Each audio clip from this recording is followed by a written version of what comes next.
And it's money we don't have. It's money we tax the people, then we can't tax anymore. We borrow, we can't borrow anymore. Then, of course, you know the answer. Then they go to the Fed and they print a lot more money. Then they wonder why we have problems. You know, it is so clear. Today, there's a lot of talk here on the Hill about solving our energy problems. And on our side of the aisle, they did pick up on one point. It's a reasonable point, but it's almost a distraction. Because they say, you know what we need to do to solve the energy crisis is drill, drill, drill. And that's supposed to solve all the problems.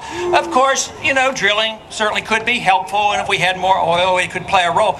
But you have to look at the cost of energy and the cost of our gasoline from a different perspective. One, the value of the dollar.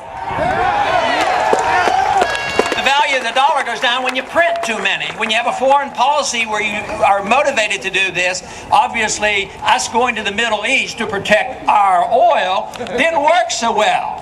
Right now it's so unstable, and with the threat that this war could spread, there's a risk premium put in there on a daily basis. So the foreign policy has pushed that cost of energy up. But then again, the value of the dollar goes down. But paying for the foreign policy in combination with the risk that we have involved, all the drilling in the world won't put, value back into the dollar. We need a sound political system, sound foreign policy, and sound financial system.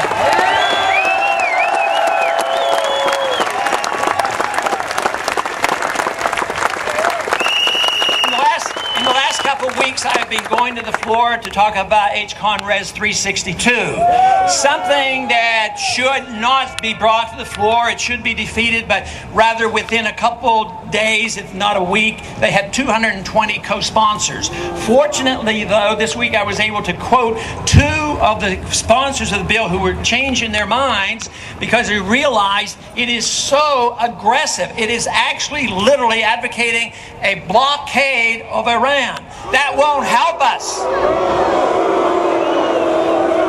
Now, the best way to get others to realize the danger of this, and I brought this up in the committee as well as on the House floor, consider what it would be like if a foreign country, a strong government came and they were powerful enough to impose on us a restriction that we couldn't import petroleum products, that they would control all ships, boats, planes, and trains and trucks coming into our country, and all the control of the people.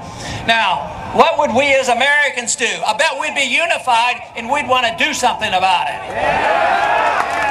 But that's exactly what we're doing, and that's exactly what we're threatening. At the same time, we're pretending that our policy is supposed to be undermining Ahmadinejad in Iran.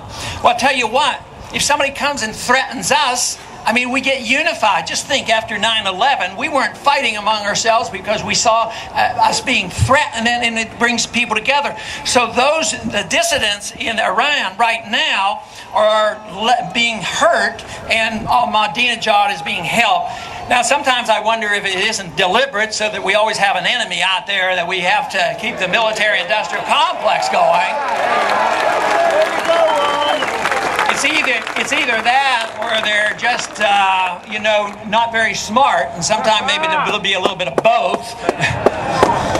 But, we do have the answers. We have the answers. The people have responded well to this message, much stronger than I ever believed. And the magnificent thing over the past year and a half has been the rallies, the people coming together. Because what I have found, and I see it all the time, is the message of liberty and the Constitution. It brings us together regardless of our personal beliefs.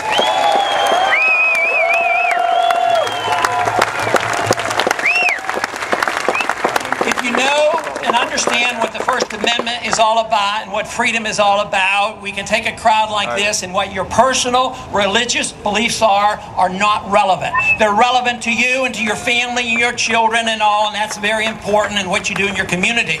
But in a free society, it's really not relevant. What we have to do is agree that we have freedom of choice in social behavior. That's what we need.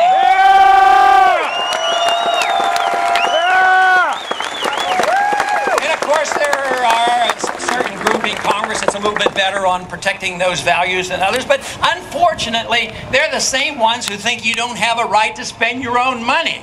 Now, our conclusion is, and the freedom message is, in a free society, you have the right to run your own life. You have the right to earn as much money as you want, and you have the right to spend it any way you want.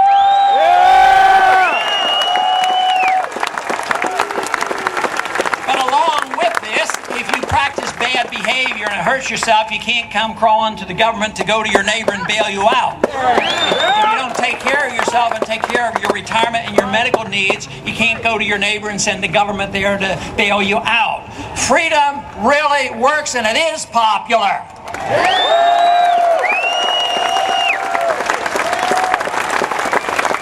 But unfortunately, what we're facing is that we have become a nation that has lost confidence. And I think what we're seeing here, occurring here in the last year or so, is our confidence is coming back. Confidence that freedom does work, and that we don't have to depend on the government from cradle to grave. It's obvious the foreign policy is a failure. It's obvious that the Federal Reserve System is a failure. It's obvious that we shouldn't even have the IRS and the tax system we have.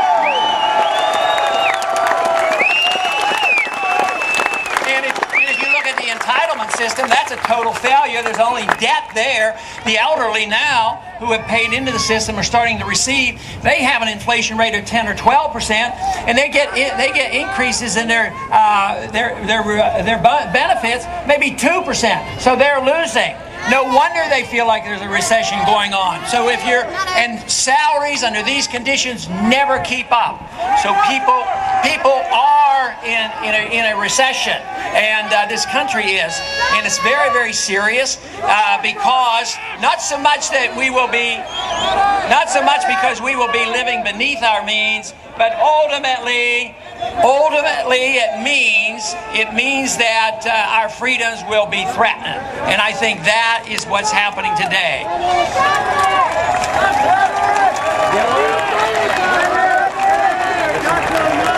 When a country lives beyond its means, it has to live beneath its means. There is a bit of payback.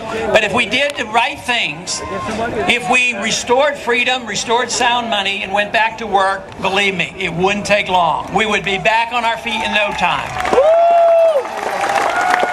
But the attitude that we have perpetual bailouts, as they propose this week, we're going to make ourselves, the government's going to make us safer by passing FISA so they can spy on us eternally. And then they go and pass $300 billion, which is just a partial payment, in trying to bail out the housing market. That won't work. They don't have the money. Writing checks and sending checks out to people, say spend money and stimulate the economy, that won't work either. What will work, though, is just looking to our guideline, looking to the rule of law, and get individuals, men and women of character up here that will stand on principle and vote only for the Constitution.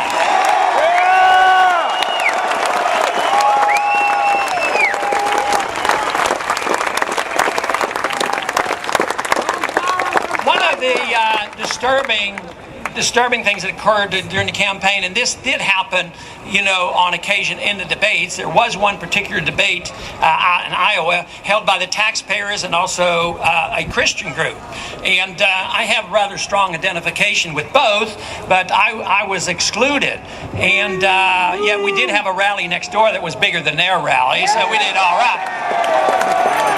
But I have come to the conclusion that there were some evangelicals that would not endorse the foreign policy of non-intervention. It was very disturbing to me to confront in an intellectual and a political way to take the position that it is my understanding of Christianity and what Jesus taught that we were never to go in the name of Jesus and start wars.